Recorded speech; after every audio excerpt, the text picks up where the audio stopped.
And we are privileged to have some information that's straight from Israel. Many of you have watched or read or looked at online Prime Minister Benjamin Netanyahu's speech to the nation last night about war. And the highlight maybe of the speech was when he said, "We, Israel, are in the war for our very existence." And we need to realize that that's what's happening in our world right now. Well, our friend David Rubin was in Israel last night.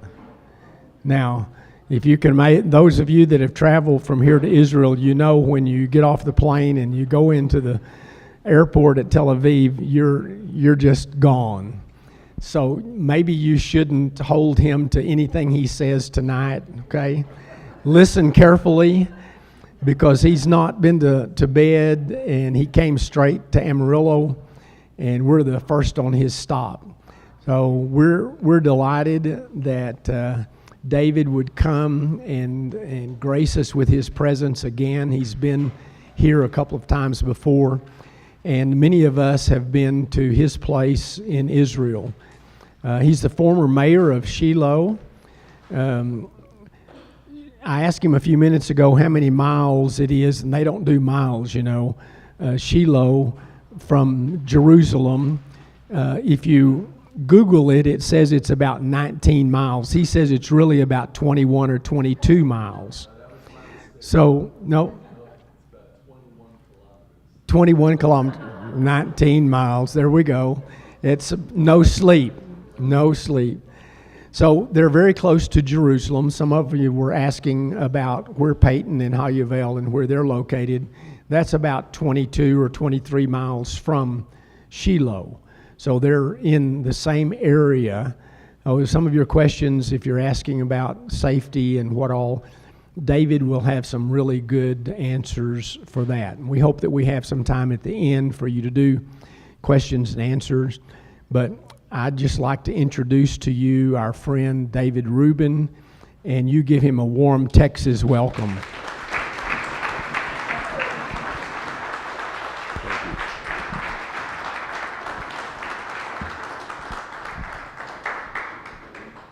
Thank you.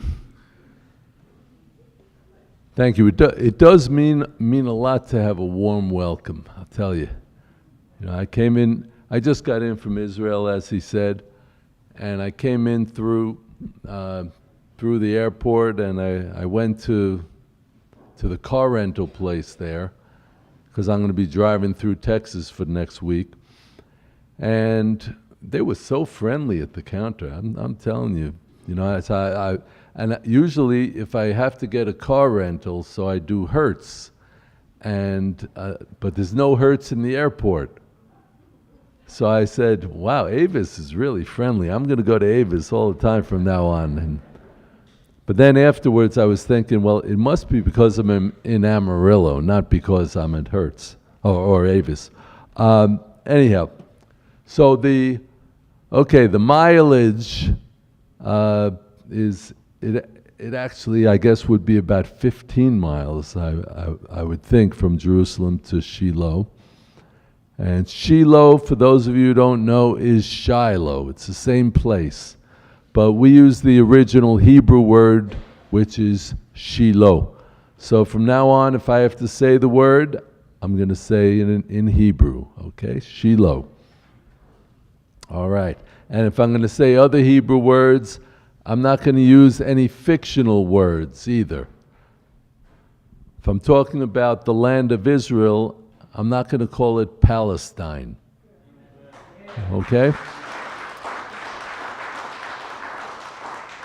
Okay, if you're clapping, you already know why.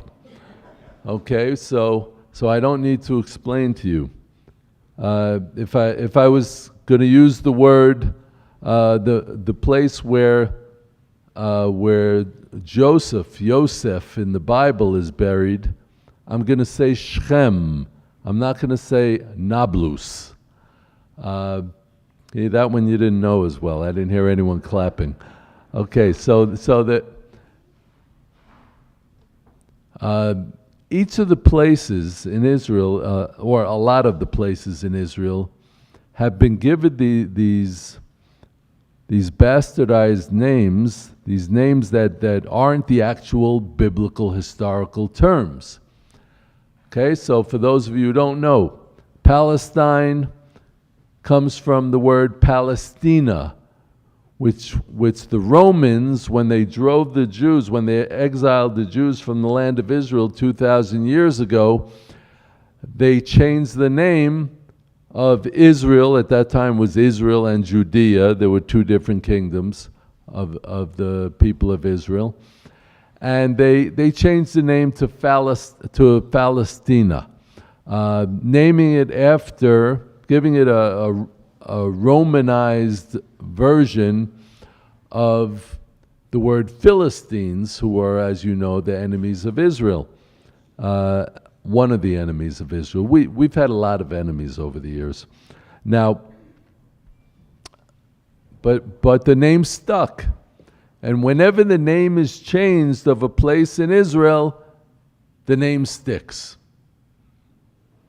Because the goal is to change, is to erase the inheritance of Israel, to erase the history, and to change history. So, what I'm all about, or at least one part of what I'm all about, is changing the history back to the way it's supposed to be. So that's what we're doing. So I always have a Bible in front of me.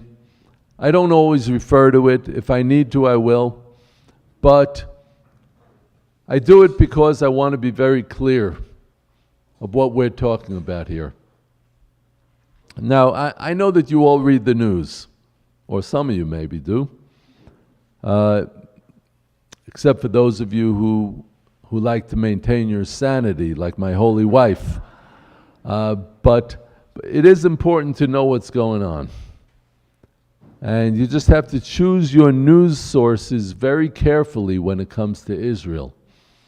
Because you're going to hear a lot of lies, and they're going to adopt the propaganda of those who do not speak the truth, unfortunately. Because what we're living through in Israel right now is very similar to what we lived through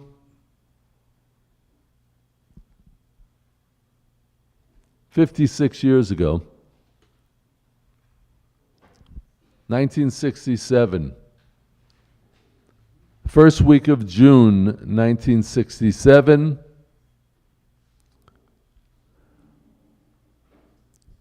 But before I tell you about that, let me go back a little bit further, okay?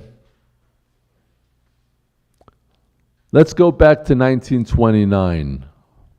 All right, I'm basing all of this on the assumption that this is an educated audience, and that you know about what happened between the exile from the land of Israel by the Romans 2,000 years ago and the gradual return to resettle the land of Israel, which started in the late 19th century and continued all the way into the 20th century. In 1929, with the British still controlling the land of Israel, which at that time they were calling Palestine.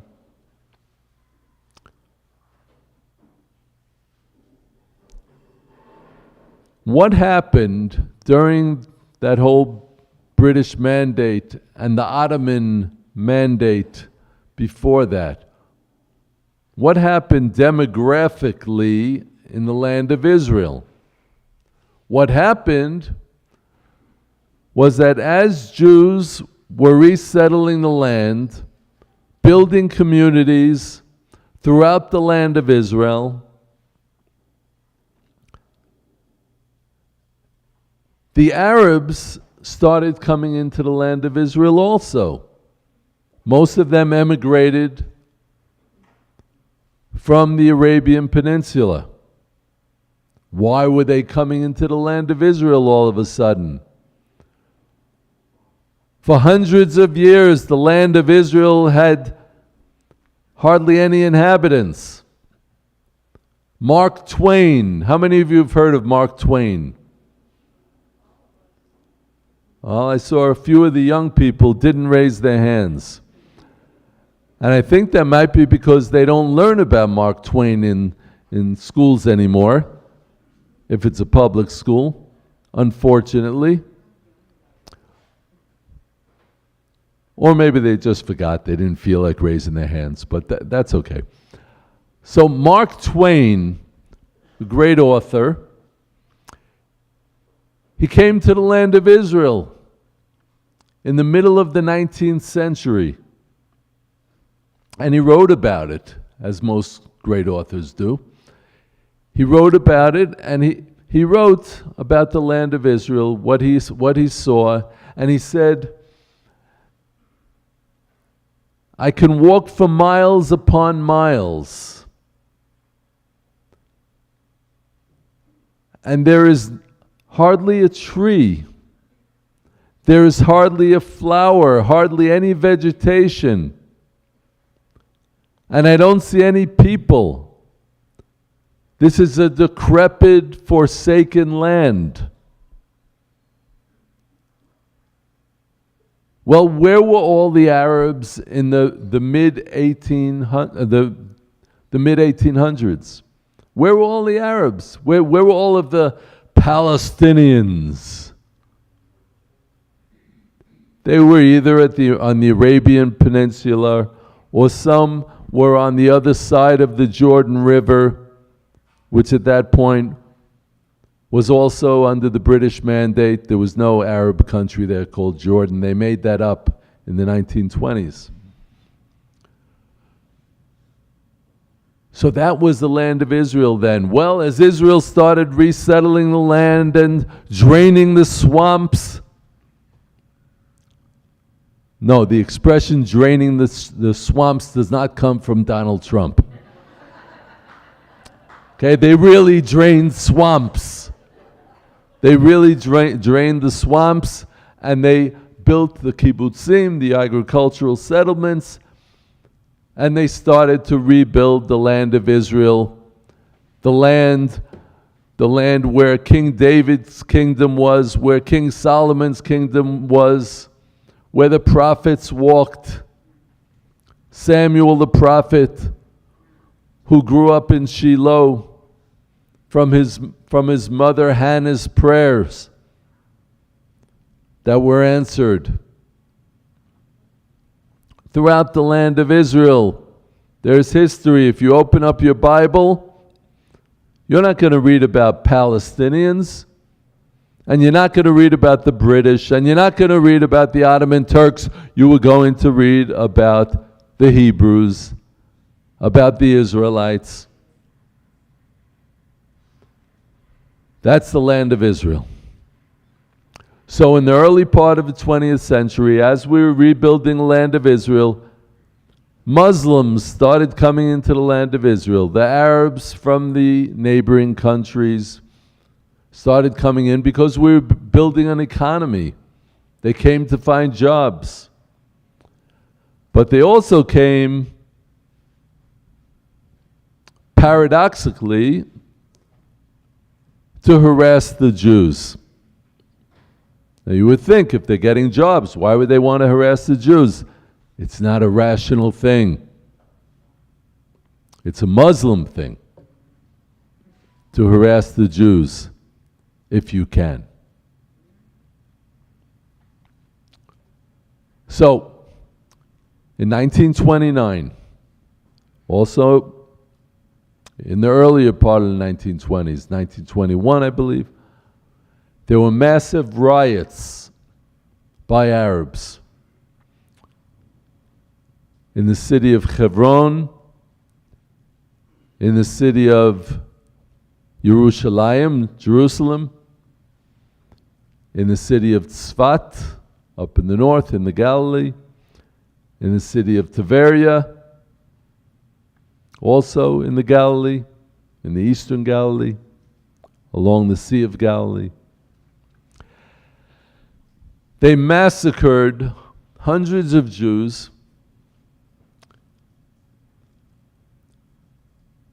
They ripped out babies from the wombs of pregnant women. They chopped off heads. They murdered and slaughtered and tortured people. Sound familiar? Okay, if you've been watching the news, you've seen it recently, just 2 weeks ago, in Israel.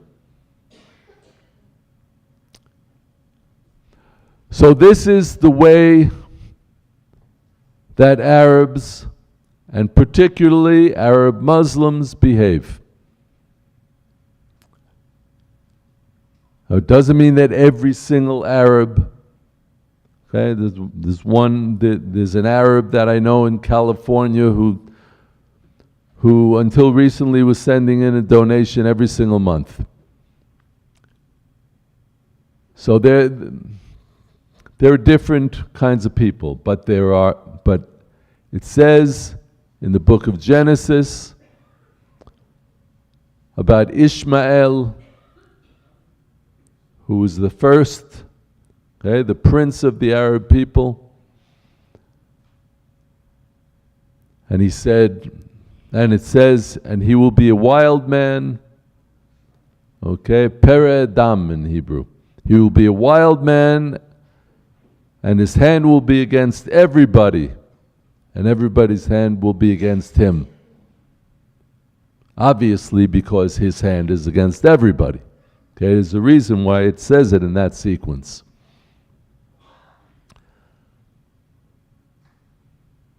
(1948) comes, and we have the War of Independence. Israel is reestablished again as a sovereign nation. All of the Arab countries surrounding Israel, which at that time were Egypt in the south,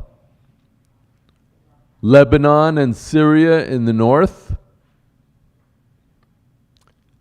and Transjordan, I think at that point they were starting to call it Jordan, but originally when the British created that country on the eastern side of the Jordan River, which is really the eastern part of the land of Israel, they called it Transjordan because what is it? Trans, across the Jordan River. And then they eventually just started calling it the Kingdom of Jordan. But it was Transjordan then. So from all these countries, the Arab armies surrounded Israel. They were massing troops on all of the borders of Israel, getting ready to attack. The calls were loud and clear to drive the Jews into the sea. We heard those calls from the foreign minister of Egypt.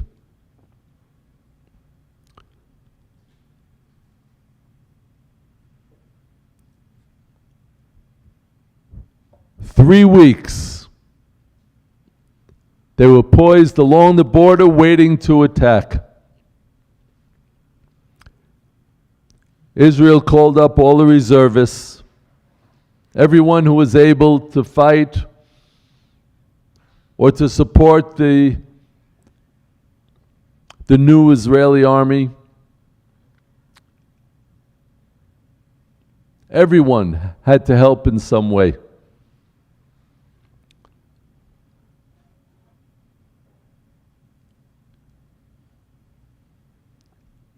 Israel had a very painful war, the War of Independence. 1%, fully 1% of the population was killed. At the end of the war, Israel was left a tiny truncated state about the size of Rhode Island. Eastern Jerusalem was controlled by Jordan. Syria controlled the Golan Heights. How many of you have been to the Golan Heights and saw what would happen if bombs were fired on the Galilee from the Golan Heights? Syria controlled it from 1948 to 1967. Eastern Jerusalem, as I said, was in the hands of Jordan. Eastern Jerusalem includes the Western Wall, the Temple Mount, where the two holy temples once stood. Jordan also controlled Judea, which is the region south of Jerusalem, and Samaria, which is the region north of Jerusalem, where Shiloh is, and many of the other communities around Shechem and Jericho, Beit El, many other historical places. And Israel was this tiny, tiny country at that time. We're still a tiny country, but we were tinier. And at that time, for about 19 years, Israel was threatened from within and from without. As we approached 1967, June of 1967, the Arabs again are poised along the borders of Israel, waiting to attack. The Israeli army, which had, at that point had a more organized, slightly more organized system of reservists. In 1948, it was just shouting out to everybody, "Come on, let's go fight." 1967, Israel started organizing to defend itself because, again, the calls were out there. Itbach al Yehud in Arabic. Kill the Jews. So the army prepared for 3 weeks. Everyone was frightened that the country was not going to exist anymore at the end of this war. There was a very morbid kind of humor going around. There was a joke that was going around. Will the last person out please turn off the lights? Talking about Israel. It was bad. But then the Israeli army attacked.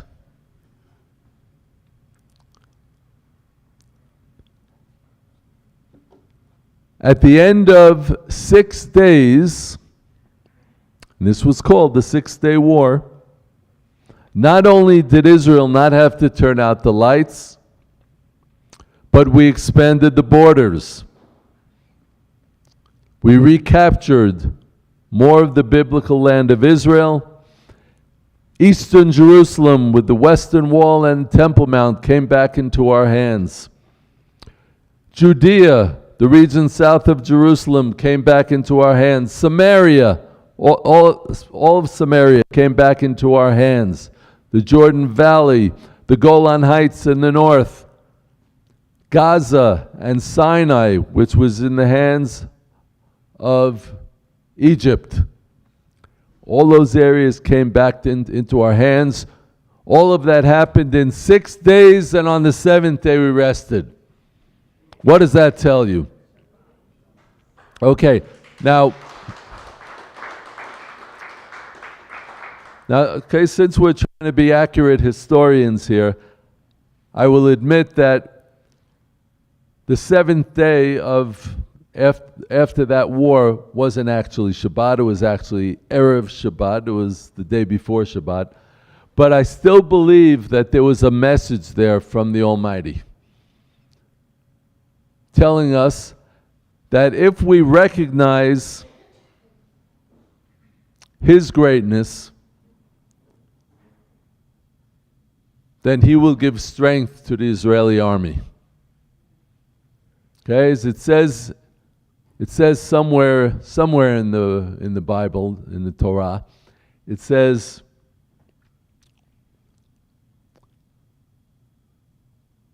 I'm translating, it says that it is not by the power of my hand. Do not say that it's the power of my hand that did these great deeds. Okay, it's God Almighty. And we have to believe that if we want to succeed and we want to win.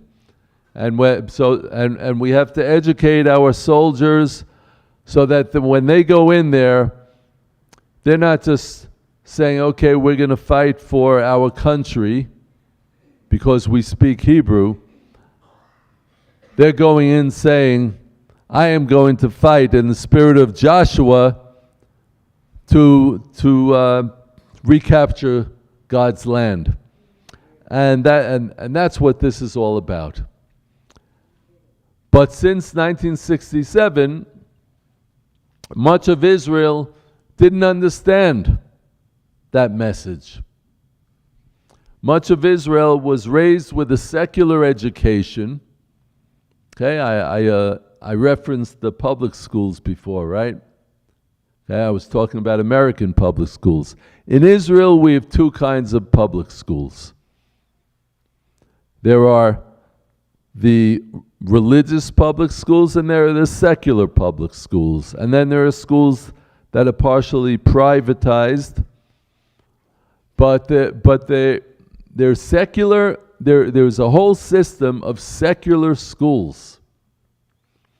And if you heard in the news about the whole debate that was going on in Israel for months about the judicial reform and all of that, it was really about the secular world outlook versus the religious world outlook. So the secularists were just saying at the end of the Six-Day War, we have a great army. Our boys are such good soldiers. But they weren't saying, this is my God. That's what they should have been saying. And then the punishment came in 1973 on Yom Kippur, the Day of Atonement, the holiest day in the Jewish year. The Arabs launched a surprise attack on Israel, and Israel was almost destroyed. Right? They say in sports, I know in America, the sports team can have a great comeback. Well, we had a great comeback. And the second half of the war, we recovered the areas that the Arabs had tried to take back. And at the end of the war, we won the war, but it was very, very painful, a lot of deaths. Okay, jumping ahead to 1992. 1992. There was a left-of-center government, secular government, and they signed the Oslo Peace Accords. They secretly negotiated this whole peace plan that was designed to hand back the areas that the Arabs had stolen from Israel in 1948, and to create a Palestinian state, okay, meaning an Arab Muslim state, in the biblical heartland of Israel, in Judea and Samaria, and also in Gaza, which doesn't have territorial contiguity with Judea and Samaria. So it's kind of interesting how they were planning to do that. It made no sense at all. They gave them weapons. Israel gave them, that government gave them weapons in 1992, 1993, 1994, 1995. And the Americans pitched in, Bill Clinton, he pitched in with a lot of weapons for the Palestinians, the so-called Palestinians. They created a quasi-government for them in Judea and Samaria in 7 Arab cities, and they called it the Palestinian Authority. Yasser Arafat, who was the founder of the Palestine Liberation Organization, he became the head of the Palestinian Authority. The Palestinian Authority spoke a very good game. And Arafat's successor, Mahmoud Abbas, who's still alive and still a Holocaust denier, and still pays every single terrorist for committing a terrorist attack. Anytime an Israeli is killed or wounded, the terrorist who killed or wounded him starts receiving a monthly salary from the Palestinian Authority. That's not Hamas. Okay, that's the Palestinian Authority. Okay, they have their own terrorist organization, which is called Fatah, F-A-T-A-H.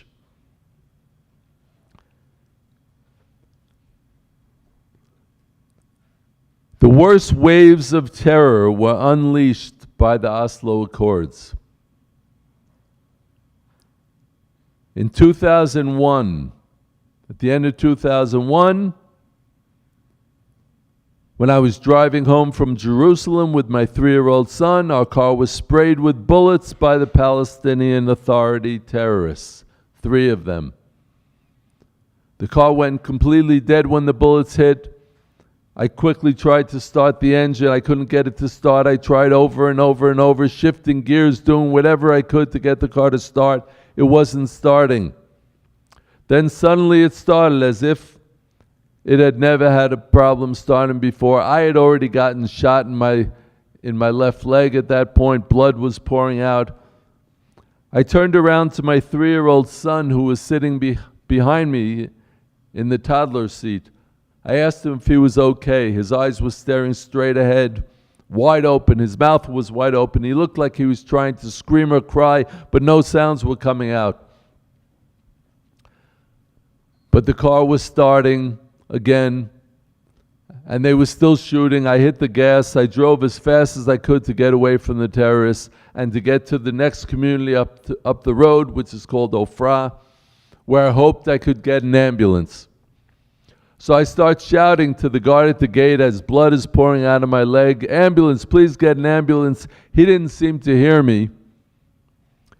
A woman who was on the side of the road started jumping up and down, screaming, "Ambulance, ambulance, don't you hear?" At that point, everyone who's within sound's reach came running up to the car.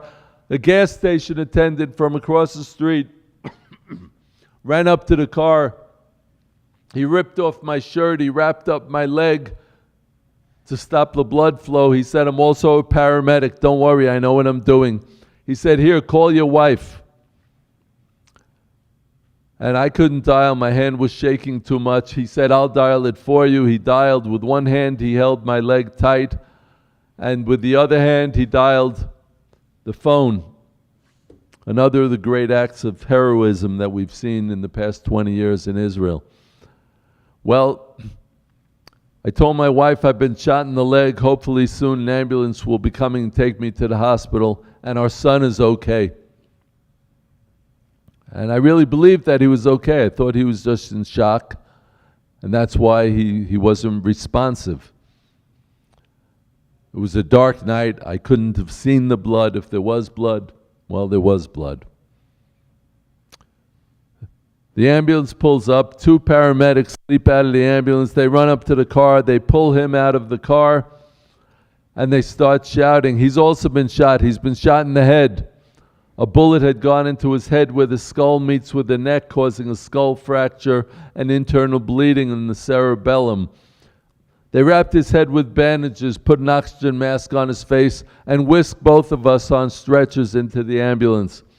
And they took us to the hospital in Jerusalem. We drove on the same road.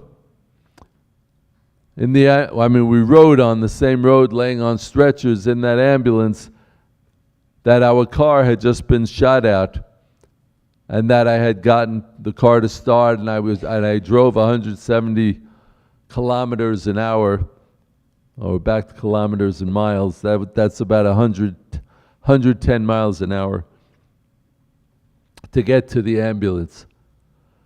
Okay, so we get to the hospital in Jerusalem. They put us in separate emergency rooms. They get to work on us. The head surgeon comes up to me and he says, David, I just want you to know that we're going to have to operate on both of you within the half an hour. It'll be the first of probably several operations. We hope that your son is going to be okay. And there's someone here who wants to speak to you.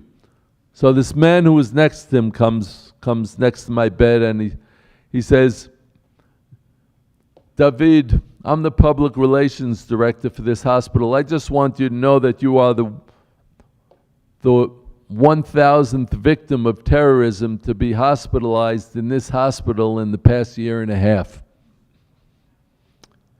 I wasn't quite sure why he was telling me this. He says, I'm telling you this because the media is massed outside this emergency room. They want to come inside and interview you because you're the 1,000th victim of terrorism, and to photograph you and your son.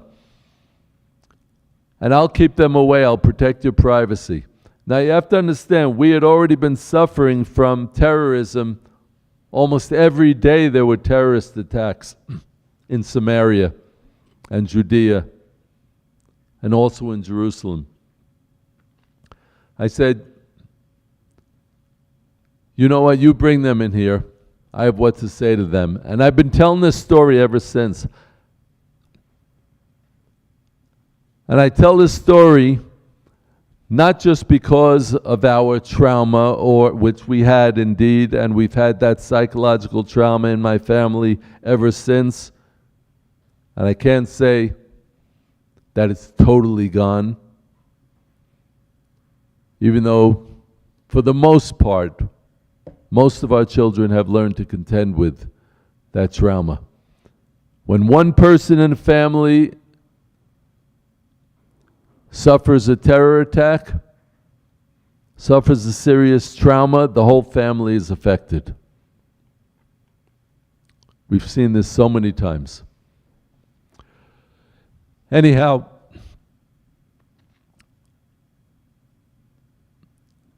I tell this story because it's a story of miracles. I was shot in my left leg, even though the terrorists were shooting from the right side. It missed my right leg, which enabled me to drive my automatic car to get to that ambulance. Because we use our right leg to drive an automatic car. The bullet that went into my son's head and through his neck missed his brainstem by 1 millimeter. And another miracle. The bullet that missed my right leg hit me in my left leg, but missed the major nerve. There was nerve damage, but the major nerve was missed, which enables me to stand here before you today. So those are kind of what we Jews call nisim nistarim, hidden miracles. But there are also nisim niglim, revealed miracles. like that fire on the mountain on Mount Sinai when Moses received the Ten Commandments, or like the splitting of the Red Sea when the Israelites escaped Egypt. We have miracles like that today also. On my 5th day in the hospital, I'm laying in my hospital bed. I get a call from the car mechanic. He says, David, this is Erez from Jerusalem, from the car garage. And I said, yes, Erez, what can I do for you? I'm laying there on my back, and he says, David, I just want you to know we have the car. We've started ordering parts. There are 49 bullet holes in the car. It's going to be a very difficult job to fix, but we're going to do our best, so don't worry. I said, don't worry, are you serious? I'm laying there in my bed in the hospital. My leg is attached to some kind of device that was supposed to heal the wound a little bit before the plastic surgery that was supposed to happen the next week. And my son was in the intensive care unit on the other side of the hospital. I was allowed to be wheeled to him in a wheelchair once a day to visit him. And a lot of the time he was sleeping because of the internal bleeding in the brain. When he was awake, he could hardly lift himself up. He had almost total memory loss. He didn't remember his sisters who came to visit him. He didn't remember his little friends from the nursery.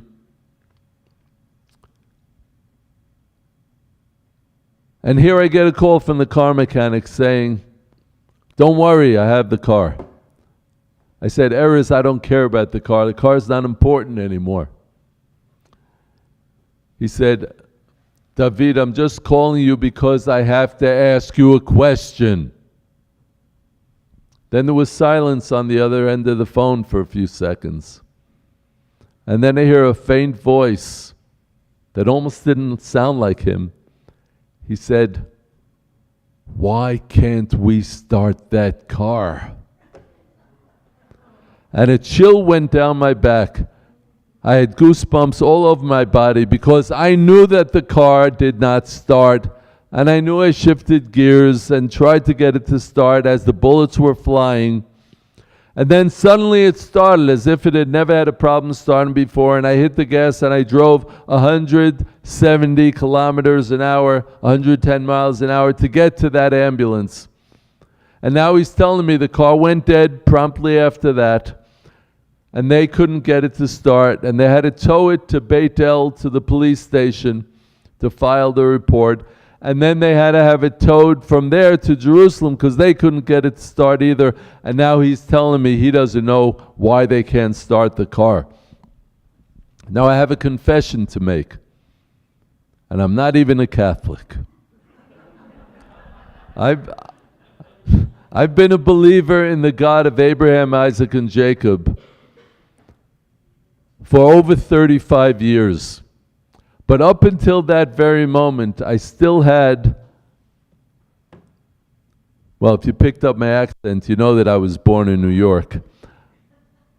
I still had some of that old New York City skepticism when it came to personal miracle stories. But I'm not a skeptic any longer because we were just lifted up on God's wings to get us to that ambulance.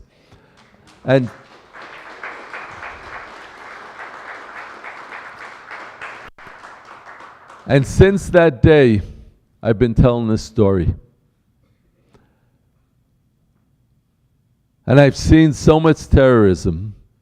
And as a result of that terror attack, I had a vision of healing trauma because I'm the trauma in my daughters and my other son I didn't see until years later. But the trauma in my son who was shot and wounded, we saw right away. After about 3 weeks, When he came back from the hospital, he was walking, screaming in the middle of the night. Every single night, his first week back. And my wife and I did not know what to do. 3 years old. Well, about 2 weeks after that, I was still at home. I hadn't gone back to work yet. At that time, I was a school teacher. Hadn't gone back to work yet. And my son was home also. And he was sitting there. He still had a bandage on the back of his head. But I noticed he was sitting in this big toy car, this plastic toy car that we had in the living room. And he had two dolls in there. One in the front seat, one in the back seat. And suddenly I hear him talking to himself. I thought he was talking to himself. Then he looks up at me. And he picks up one of the dolls and he says, "This is the Abba, the father. He has a hole in his leg." Which indeed I did, even after the plastic surgery, and still do to this day. And then he said, he picks up the other doll, he says, "This is the baby. He's shot in the head." Now, that was the first time that he had expressed verbally anything about the terror attack. But at that moment, I understood what that vision was. That's when I decided to start what would eventually become the Shiloh Israel Children's Fund, because I started to understand how you can heal trauma in children. And I started researching it, and it took me a year or two to figure it all out. But today, the Shiloh Israel Children's Fund has two campuses. Two campuses, for those of you who were there already. Now we have two campuses because the other one was overflowing. We have several thousand children who are being healed. And I have to tell you, since the massacre of October 7th, when all of those same brutal things that I described earlier from the 1920s were done, were carried out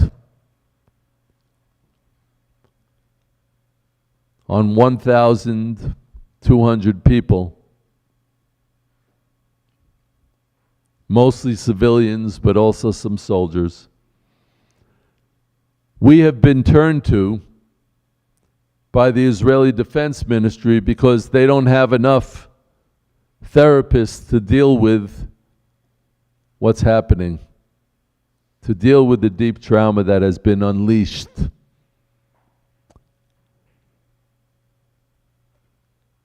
And just from the people all over Samaria, the families that have lived through trauma of terrorism and infiltrations and murders and slaughters so many times. So we're being turned to for that. And the appeals for treatment are up 300 to 400% already. So I turn to people. In the past couple of weeks, I'm turning to people. This is an emergency.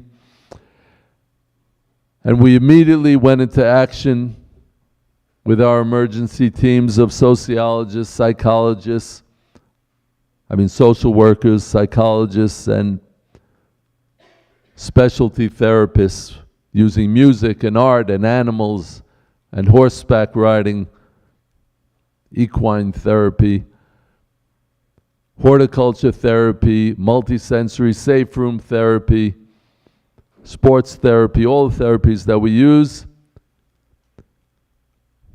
We went into action, and we're providing those services for the young soldiers and for the children of of married soldiers, and for the children, all of the other children that need it so badly now. So that's the situation. That brings us up to the present. And I've been talking about it nonstop, almost 24/7, over the past 2 or 3 weeks. The jet lag is nothing compared to what's been going on the past few weeks. Well, we'll talk about it a little bit more. I'll be happy to answer questions if you'd like. First, I have a video that I'll show you. I don't know if any of you have seen it, from 2 nights ago when I was on Fox News. Israel, and the founder of And maybe, David Rubin joins us yeah, now. it looks pretty David, clear. I want to just get your thoughts on these images we're seeing, these 2 newly released hostages, elderly women, 79 and 80 years old. Of course, that makes a total of 4. What are your thoughts? A total of 4 and about 225 to go. Look, Hamas is looking for a public relations plus for them, but the fact is that they committed the worst massacre of Jews since the Holocaust. And I don't use those words lightly, Charles. You know, I've been on so many Fox News programs and other news programs who have been talking about this for years, about the terrorism from Hamas, the terrorism from Fatah, the terrorism from Islamic Jihad, and it's time to put an end to it. And most Israelis are in agreement that it's time to put an end to it. And thank you for mentioning that I'm the founder of the Shiloh Israel Children's Fund. We have a website, israelchildren.org. People can go to that website, israelchildren.org, and stand with us, because the things that we have seen are so horrible. The trauma in thousands upon thousands of children is going through the roof. The appeals, the references for treatment are skyrocketing. This is a very, very serious issue that's going to be with us for years, even if we are very successful in this war, and I hope we will be. To that point, it's really it's heartbreaking that the children living through this, watching this, knowing about this, seeing what happened to relatives, seeing what happened to neighbors, what happened to friends. You've experienced this over and over again. Is it possible to truly rid all of the trauma out of someone who sees this at such a young age? It's not so easy. Yeah. It's not so easy. I could tell you from my family alone, I could tell you from the hundreds, even thousands of terror victims who we've worked with. It's very, very difficult. The trauma never totally goes away, but the children learn to contend with it.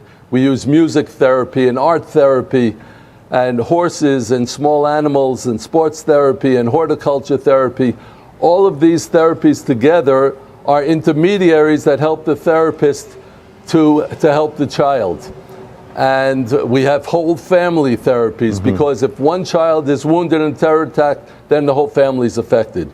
So again, I encourage people to go to israelchildren.org and stand with us at this time. Yeah, I'm on your website. I went there earlier, and it's truly informative. To your point, everyone should go there, because this is not just an appeal, but we see what you're asking for donations from. I like this series of videos: the attack, the answer, the results.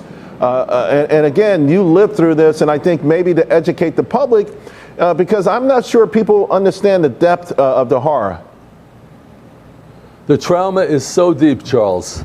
So deep, and as you pointed out accurately, it never totally goes away, but through the therapeutic programs we help the children to learn to contend with it and to move on and move forward in their lives. David Rubin, God bless you. We'll talk again soon. Thank you. And I hope one day soon Thank you, under Charles. better circumstances. Thanks.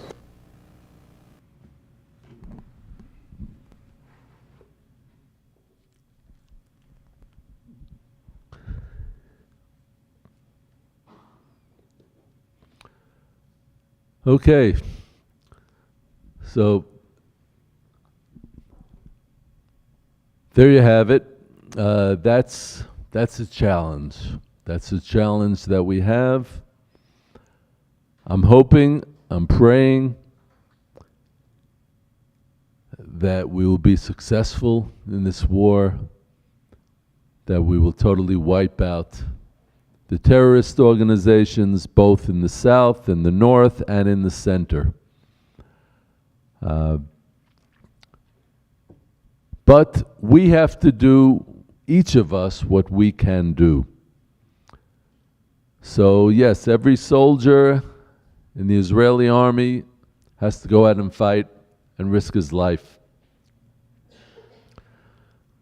Those of us Israelis who are not in the Israeli army are trying to do whatever we can in our own way.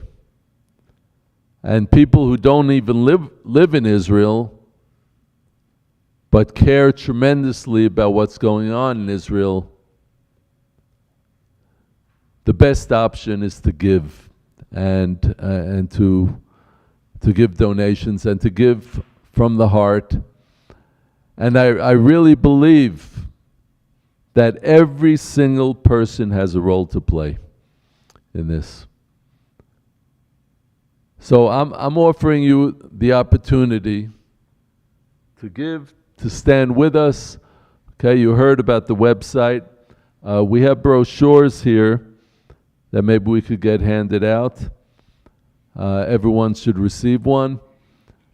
Now I'll just tell you, on the back of the brochure, it says the website, which is ShilohIsraelChildren.org. That's the entire website. And even though I was announcing it on all the television and radio shows, by the simplified URL that we have, which is IsraelChildren.org, which in a way is more accurate because we give our support way beyond Shiloh, and also because it's just easy to remember, IsraelChildren.org. That brings you right to the landing page, to the donations page. But if you want to see the whole website, so you can go to ShilohIsraelChildren.org. Okay, sure, yeah, sure.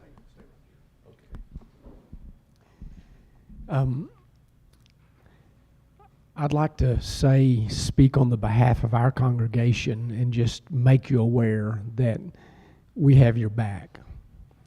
We as a congregation have been praying for Israel. Many here have been many times. We love Israel. We love its people. And we want you to know that we're behind you. We've contributed to your fund for many years, but that's just a token of our heart. And for you, I remind you that Hanukkah is right around the corner. Every year at Hanukkah, this turns into a silent auction. People make things, they buy things, and we auction them off, usually at more than what they're really worth. And all of that, every penny goes to you guys every year. And this year is going to have to be a big year because the needs are great. So continue to pray, lift them up, lift David up in the leadership, because they're going to have lots and lots of kids coming that need our help. So there's a basket here. You can make donations tonight.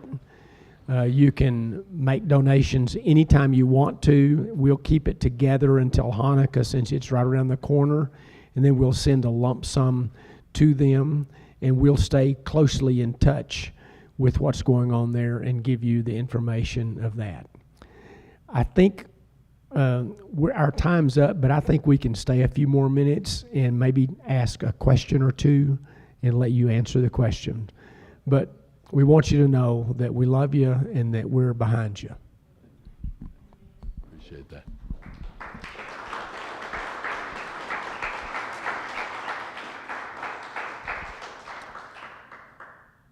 Okay, as Pastor Alvin said, the donations basket is right there on the table. And of course, my books are on the table also. Some of you have bought some already. 3 lovely ladies we have sitting at the table will take care of you if you want to make a purchase after. Okay, but we try to keep the sales and the donations separate. Yes, sir.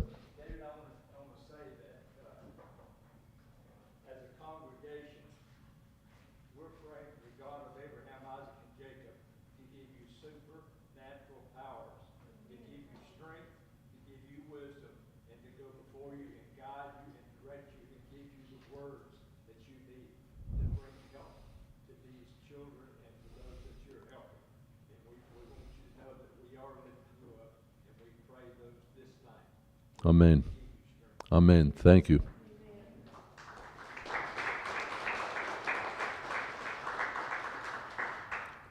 Okay. Any questions? Has there been any fighting with any of the Hezbollah or Hamas or any of those groups in your direct area? Yes.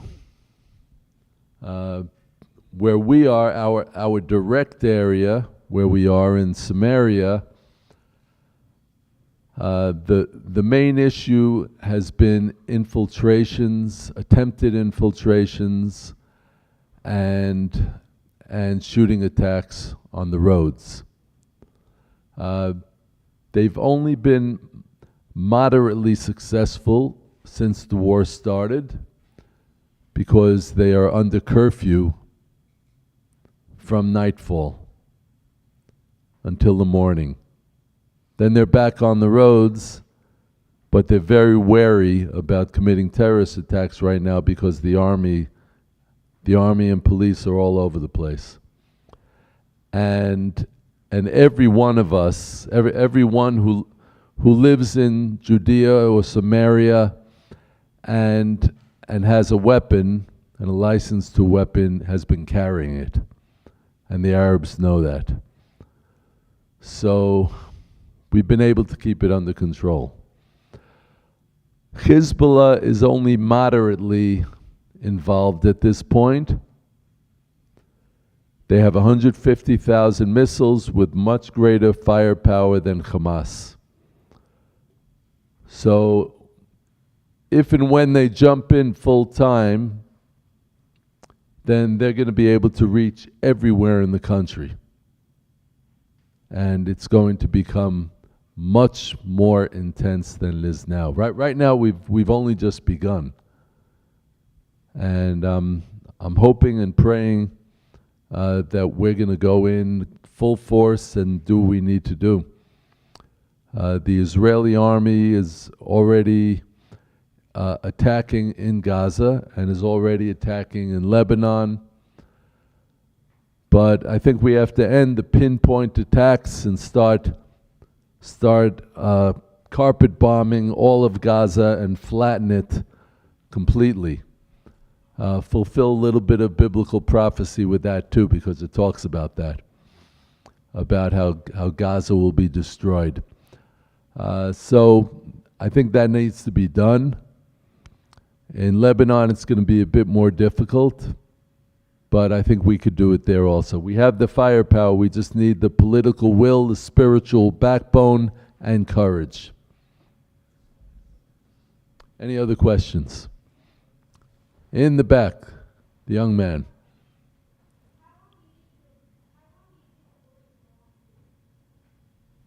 Could someone repeat that in a loud voice?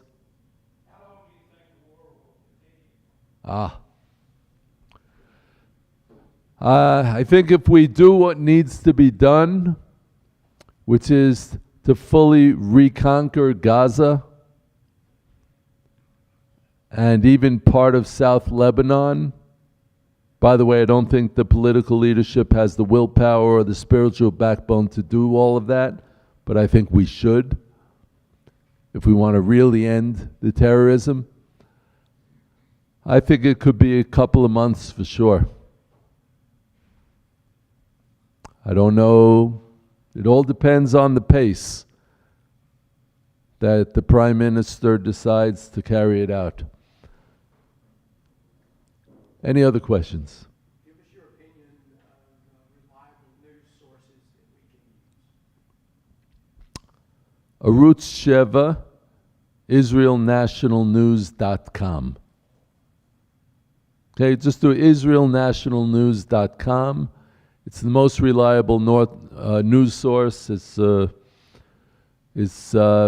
based in Beit El, which is in Lower Samaria. So that's the most reliable news source in Israel. And in America, you know the most reliable news sources. Fox is usually pretty good, even though recently, past few years, they've gone kind of wishy-washy. But they still have me on sometimes, so they can't be that bad. Newsmax is pretty good. One American News Network. But there aren't too many, unfortunately. There's also Channel 14 in Israel, but they're not in English yet. Okay, I saw one other question. Yeah.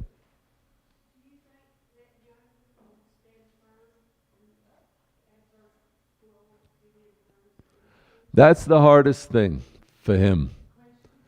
Okay, the question was, do you think Netanyahu will stand strong against foreign pressure? Right?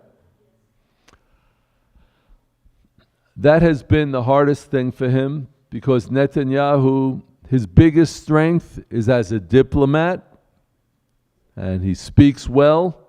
That's why foreign audiences like him so much. But his biggest strength is as a diplomat and as an economist. He's a brilliant economist. And because he cares so much about diplomatic relations and opening up new relationships with other countries and preserving the Israeli economy and growing the Israeli economy, because of those reasons, he doesn't stand firm enough. That's why we've had all these mini wars every couple of years in Gaza, because he starts strong, and it's not just him. There have been other prime ministers that have done the same thing.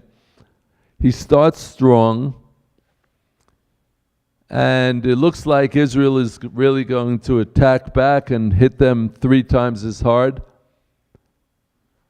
And then the calls for the ceasefire come from Lebanon, from the Arab countries, from the European countries, and from the American administration, whichever one it happens to be at that time. And that applies to all of them, including the Republicans. Although the Republicans are better than the Democrats, by far. So I don't know. I'm hopeful. There's one reason why I'm very hopeful that Netanyahu will stand firm this time and really wipe them out. That's because the most important thing to Netanyahu is to remain prime minister. And he's going to have to take some responsibility for the massacre. And the only way that, and if he doesn't go ahead and finish them off once and for all, then he's going to have to resign, and that'll be his last time as prime minister. And I'm sure he's thinking about his legacy. His legacy will not be a good one if he doesn't go ahead and really wipe them out this time. He's not going to be able to save his legacy. He's going to go down in disgrace. So that's my biggest hope, that Netanyahu cares so much about his legacy that he's going to stand strong this time. Okay, how are we doing? Okay? Last question? Okay, last question. And then if you have many questions, I can take them at the table where I'll be signing. Yeah. People of Israel to pray for those of us here in the United States, because the way things are kind of working here in Texas, people coming across the border, we know a lot of them are Hamas, a lot of them are terrorists, they're coming in cell groups. Mm-hmm. Yeah, I agree. My latest book, Confronting Radicals, What America Can Learn from Israel, is about that. It's about Israel, but it's mainly about the United States. And how did it start? How did I start to write that book? Because of the craziness with, the George Floyd riots and everything that was going on in America. And I started to realize even stronger that all of those left-wing radicals were taking pages from the playbook of the Palestinians. I started throwing firebombs and doing all kinds of things. And, well, I won't get into the whole thing, but sure. I have prayed for you guys, and Confronting Radicals, by the way, also has just been made into a documentary, and we're going to see, where we could get it publicized. All right.